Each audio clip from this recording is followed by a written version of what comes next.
ഇന്ന ശൈത്വാന, പിശാച് നമ്മുടെ ശരീരത്തിൽ എവിടെയെല്ലാം രക്തസഞ്ചാരമുണ്ടോ അതിലൂടെയെല്ലാം പിശാച് സഞ്ചരിച്ചു കൊണ്ടിരിക്കും. പിശാച് ദുർബോധനങ്ങൾ നൽകിക്കൊണ്ടിരിക്കും. നിങ്ങളുടെ നബിയെക്കുറിച്ച് പോലും ഒരുപക്ഷെ പിശാച് മോശമായത് നിങ്ങളെ കൊണ്ട് തോന്നിപ്പിച്ചേക്കും. ആ തോന്നൽ ഇല്ലാതെയാവാൻ നിങ്ങൾക്ക് ഞാൻ തിരുത്തി തരികയാണ് എന്ന് റസൂലുള്ളാഹി സ്വല്ലല്ലാഹു അലൈഹി വസല്ലം അവിടെ നിന്ന് പറഞ്ഞു. പിശാച് ശരീരത്തിൽ രക്തസഞ്ചാരമുള്ളിടത്തെല്ലാം ഓടി നടക്കുന്നുണ്ട്. അതുകൊണ്ട് നോമ്പ് നോറ്റുകൊണ്ട്, വിശപ്പ് സഹിച്ചുകൊണ്ട് പിശാചിന്റെ സഞ്ചാരപഥങ്ങളായ ഞരമ്പുകൾ, രക്തത്തിന്റെ ഫ്ലോ നിങ്ങളൊന്ന് സ്ലോ ചെയ്ത് കൊടുക്കണം. പിശാചിന്റെ സഞ്ചാരപഥം ഒന്ന് നാരോ ആക്കി കൊടുക്കണം, ഇടുങ്ങിയതാക്കി കൊടുക്കണം.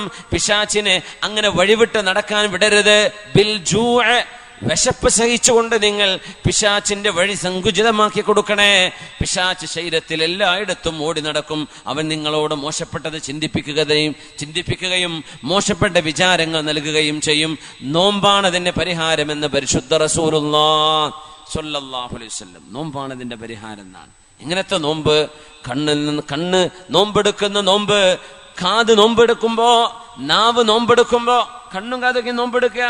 കണ്ണുകൊണ്ട് കാണാൻ പാടില്ലാത്തത് നോക്കാതിരിക്കുകയും, കാതുകൊണ്ട് കേൾക്കാൻ പാടില്ലാത്തത് കേൾക്കാതിരിക്കുകയും, നാവ് കൊണ്ട് പറയാൻ പാടില്ലാത്തത് പറയാതിരിക്കുകയും, നമ്മുടെ ബ്രെയിന് കൊണ്ട് ചിന്തിക്കാൻ പാടില്ലാത്തത് ചിന്തിക്കാതിരിക്കുകയും ചെയ്യുമ്പോഴാ വിശപ്പ് സഹിച്ചുകൊണ്ട് ഭക്ഷണം ഒഴിവാക്കി നോമ്പെടുക്കുന്ന പോലെ ശരീരം ഹറാമുകളിൽ നിന്ന് നോമ്പെടുക്കുമ്പോഴാ നോമ്പിന്റെ ശരിയായ പുണ്യം അല്ലാഹു നൽകുന്നത്.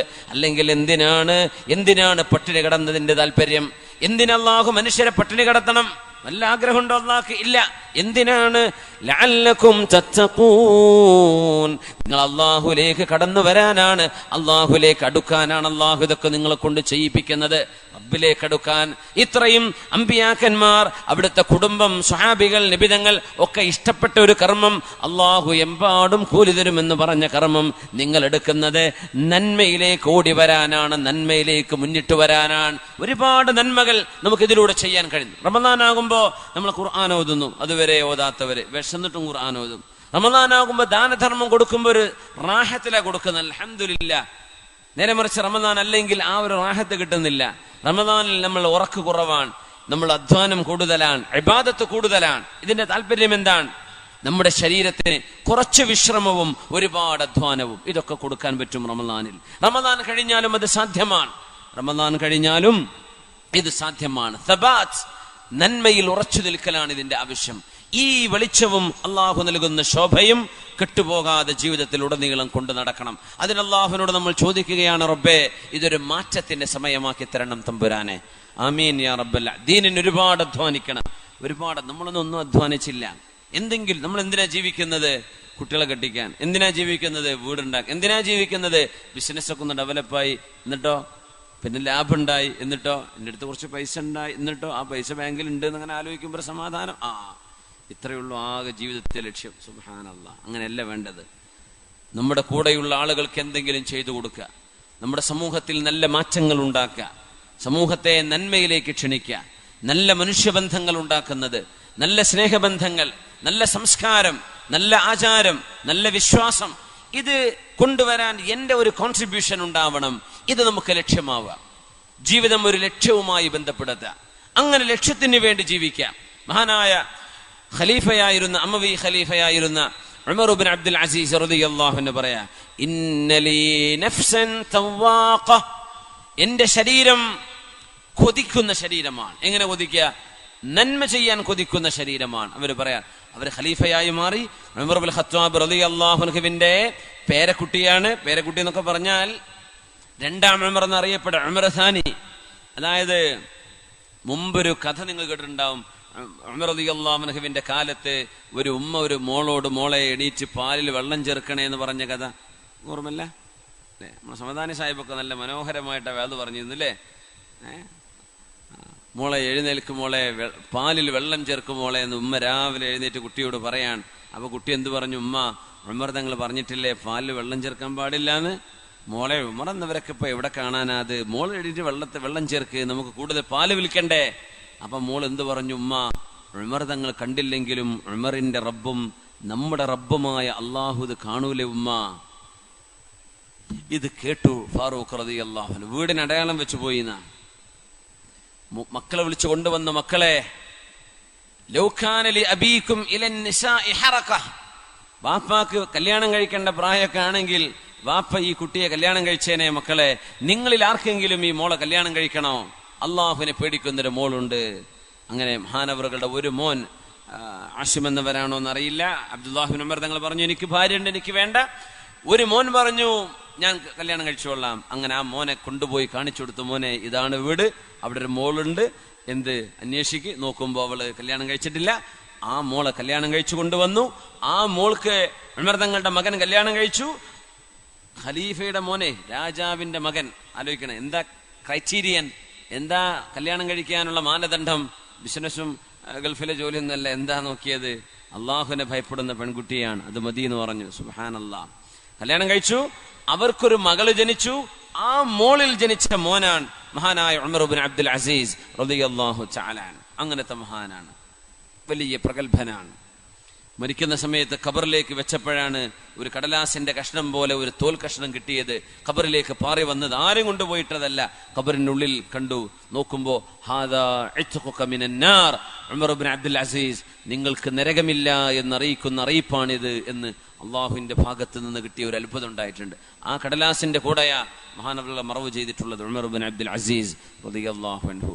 മഹാനവറുകൾ എന്ന് പറയാൻ, എന്റെ ശരീരം ഒരുപാട് ആഗ്രഹിക്കുന്ന ശരീരമാണ്.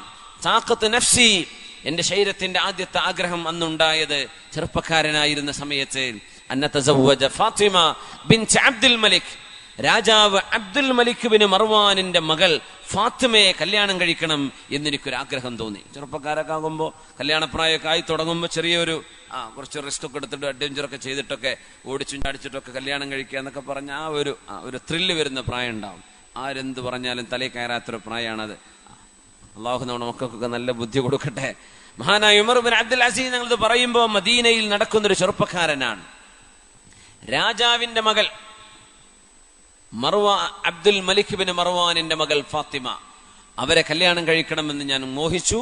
തസവ്വജ്തുഹാ, ഞാൻ അവരെ കല്യാണം കഴിച്ചു. പിന്നെ എനിക്ക് ആഗ്രഹം തോന്നി, അന്നകൂന വാലിയൻ അലാ മദീനത്തി റസൂലില്ലാഹ്, അല്ലാഹുവിന്റെ റസൂല് കിടക്കുന്ന മദീനയുടെ ഗവർണറാകണമെന്ന് ആഗ്രഹം തോന്നി. മദീനയുടെ ഗവർണറായി ഞാൻ, മഹാനവർ പറയാ. പിന്നെ എനിക്ക് തോന്നി മുസ്ലിമീങ്ങളുടെ ഖലീഫയാവണം. പിന്നെ എന്റെ ശരീരം ആഗ്രഹിച്ചത്, എനിക്ക് ഖിലാഫത്ത് വേണം, മുസ്ലിമീങ്ങളുടെ ഖലീഫയായി നല്ല ഒരു ഭരണം കാഴ്ചവെച്ചു കൊടുക്കണം. ഫസിർതു ഖലീഫത്തൻ ലിൽ മുസ്ലിമീൻ, ഞാൻ ഇന്ന് മുസ്ലിമീങ്ങളുടെ ഖലീഫയാണ്. എന്റെ ശരീരം ഇപ്പോ അതിലും വലിയൊരു നന്മയാണ് ആഗ്രഹിക്കുന്നത്. ചോദിച്ചു, ഇനി എന്താ വേണ്ടത്?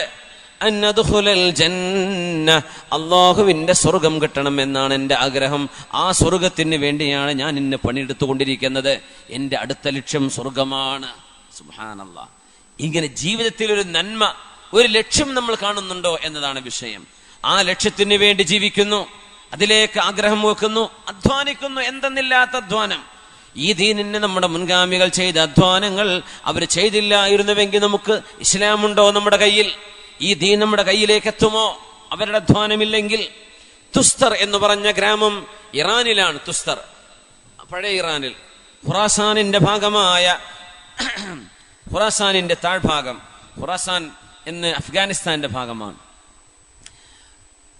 മഹാനായ ഇമാമുന ഗസാലി തങ്ങളൊക്കെ അഫ്ഗാനിയാണെന്ന് പറയേണ്ടി വരും. ഇപ്പോ അഫ്ഗാനിസ്ഥാൻ എന്നാണ് ഇമാമുന ഗസാലി റഹ്മത്തുള്ളാഹി അലൈഹി.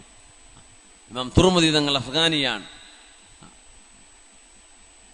അപ്പോ എന്താ സംഗതി? ഫാനാണോ, ഫ്ലൈറ്റ് പോവാണോ, എന്താണത്? ഫാനാണ്. കുഴപ്പമില്ല. എയർ കണ്ടീഷൻ ചെയ്താണോ? എ സി ആണോ ഇവിടെ? മാഷാ, എ സി. അതാണ് ഒരു നല്ലൊരു സുഖമുണ്ട് ഇവിടെ അല്ലേ? ചൂടും വിങ്ങലൊന്നും ഇല്ലല്ലോ. അൽഹംദുലില്ലാഹ്. അബൂബക്കർ സാഹിബ് ഇവിടെ അബൂബക്കർ ഹാജി മോശാക്കിയിട്ടില്ല, മാഷാ അല്ലാഹ്. അപ്പോ അൽഹംദുലില്ലാഹ് കാര്യമായ റാഹത്തിലിരിക്കാൻ പറ്റുന്നുണ്ടല്ലോ. അൽഹംദുലില്ലാഹ്, ബാറക്കല്ലാഹ്. അത്ര ഉഷാറിലതൊക്കെ വടനം കുറിച്ചിട്ടുണ്ടെന്ന് ഞാൻ ഇപ്പോൾ അറിയണത്. അൽഹംദുലില്ലാഹ്, അൽഹംദുലില്ലാഹ്. പിന്നെ തുസ്തർ എന്ന് പറഞ്ഞ പട്ടണം കീഴടക്കാൻ വേണ്ടി പോവാണ്. സമയം നിങ്ങൾക്ക് ബോറടിക്കുന്നുണ്ടോ? നേരം വൈകിയോ? ഒന്ന് സ്വലാത്തുലിരിക്കല്ലേ, ഒരു രസകരമായ സംഭവം. ഒന്ന് സ്വലാത്തുലിരിക്കുക. സല്ലു അല നബി മുഹമ്മദിൻ വ ആലി. അല്ലാഹുമ്മ സല്ലി അലാ സയ്യിദിനാ മുഹമ്മദിൻ وعلى آل سيدنا محمد وبارك وسلم عليه.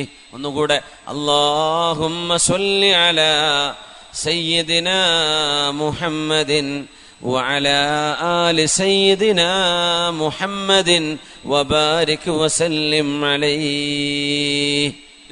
ഇരുന്നോളൂ. ജസാക്കുമുല്ലാഹ് ഖൈർ, ജസാക്കുമുല്ലാഹ് ഖൈർ.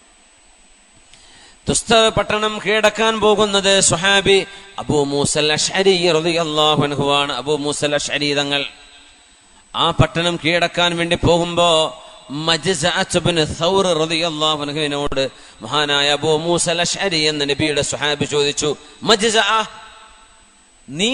നീന്താൻ അറിയുന്ന ഒരാളെ എനിക്ക് കിട്ടണം, എനിക്ക് വേണം. എന്തിന്? ഇറാനിയായ ഒരു ഗൈഡ്, പേർഷ്യക്കാരനായ ഗൈഡ്, നമുക്ക് തുസ്തർ പട്ടണം കീഴടക്കണം, അതിന് ഒരു ഗൈഡിനെ കിട്ടിയിട്ടുണ്ട്.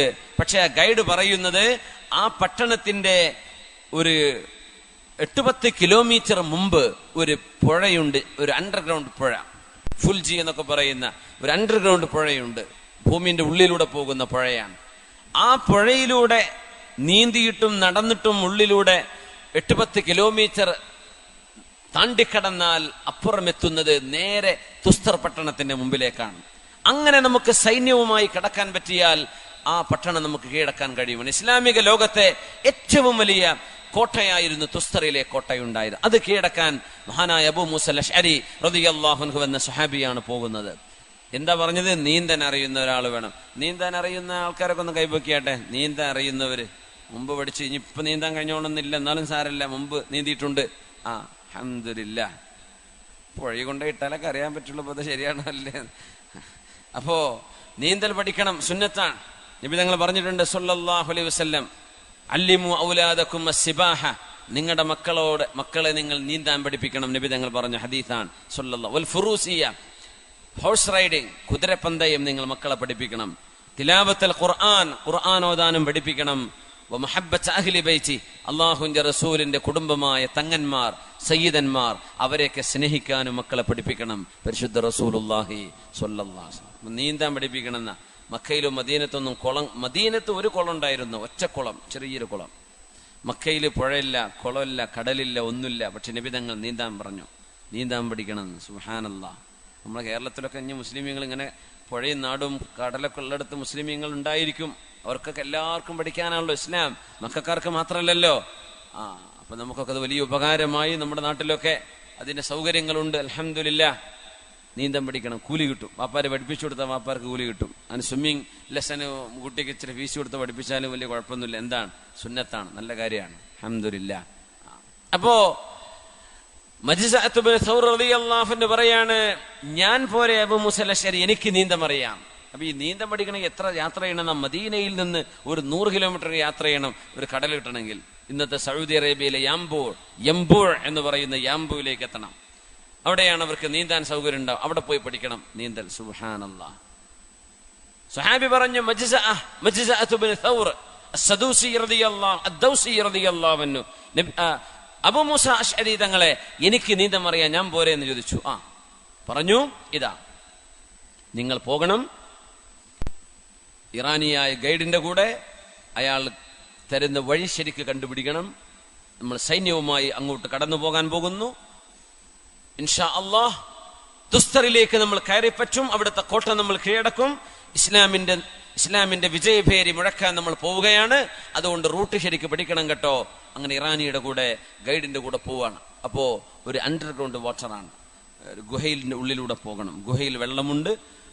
അങ്ങനെ അണ്ടർഗ്രൗണ്ട് വാട്ടറുകൾ പല സ്ഥലത്തും, പ്രത്യേകിച്ച് മരുഭൂമികളിൽ മലകൾ ഉണ്ടാകുമ്പോൾ ആ മലകൾക്കുള്ളിൽ വെള്ളവും ജലാശയങ്ങളും കാണുന്നത് സ്വാഭാവികമാണ്. പർവ്വതത്തിന്റെ ഉള്ളിൽ പുറത്തൊന്നും വെള്ളം കാണില്ല. നമ്മുടെ ഒമാനിലുണ്ട് അങ്ങനെ ഒരു മനോഹരമായ ഒരു പുഴയുണ്ട്. പുഴ എന്ന് പറഞ്ഞിട്ട് ഒരു സ്ട്രീം, ഒരു നമ്മുടെ ലാൻഡിൽ നിന്ന്, നമ്മുടെ സാധാ പ്ലെയിനിൽ നിന്ന് നേരെ മേലോട്ട് കയറുകയാണെങ്കിൽ ഒരു മിനിമം ഒരു 10-50-60 മീറ്റർ ഉയരത്തിൽ ഒരു ചെറിയ ട്രെയിൻ വരും. അതിന്റെ ഉള്ളിലൂടെ പോയാൽ അൽഹൂച്ച കേവ് എന്ന് പറയുന്നൊരു ഗുഹ കിട്ടും. ഒമാനിലെ നിസ്വയിൽ നിന്ന് ഒരൽപ്പം 100-150 കിലോമീറ്റർ ഉള്ളിലേക്ക് യാത്ര ചെയ്താൽ ആ ഗുഹയുടെ ഉള്ളിൽ നമ്മുടെ ഈ ഹാളിനേക്കാളും ഇതിന്റെ ഒരു ഡബിൾ വിശാലതയുള്ള ഒരു ഹാൾ ആ പാറയുടെ ഉള്ളിലുണ്ട്. വലിയൊരു മലയാണ്, അതിന്റെ ഉൾഭാഗം ഒരു ഹാള് പോലെയാണ്, വിശാലമായൊരു സ്റ്റേഡിയം പോലെ. അതിന്റെ ഉള്ളിലൂടെ ഒന്നുകൂടെ നടന്നു പോയാൽ കണ്ണില്ലാത്ത മത്സ്യമുണ്ട്, കണ്ണുകളില്ലാത്ത മത്സ്യം. കണ്ണേ ഇല്ല ആ മത്സ്യത്തിന്. കാരണം BC 2000-ലോ മറ്റോ രൂപപ്പെട്ട ജീവജാലങ്ങളാണെന്നാ പറയാ. അവിടെ മുതൽ ഇരുട്ടിലാണ് അവർ ജീവിക്കുന്നത്. 995-ലോ മറ്റോ ആണ് ഒമാൻ ഗവൺമെന്റ് ഇത് തുറന്നു കൊടുത്തത് ടൂറിസ്റ്റുകൾക്ക് വേണ്ടി. പണ്ട് മുതലേ കണ്ണ് കാണാൻ കഴിയില്ല, ഇരുട്ടിൽ ജീവിക്കുന്ന മത്സ്യമാണ്. അവിടെ ഒരു പുഴയാണ്, ചെറിയൊരു പുഴയാണ്, വെള്ളം നമുക്ക് കാണാൻ പറ്റും. ആ പുഴ ചെറിയ നമ്മൾ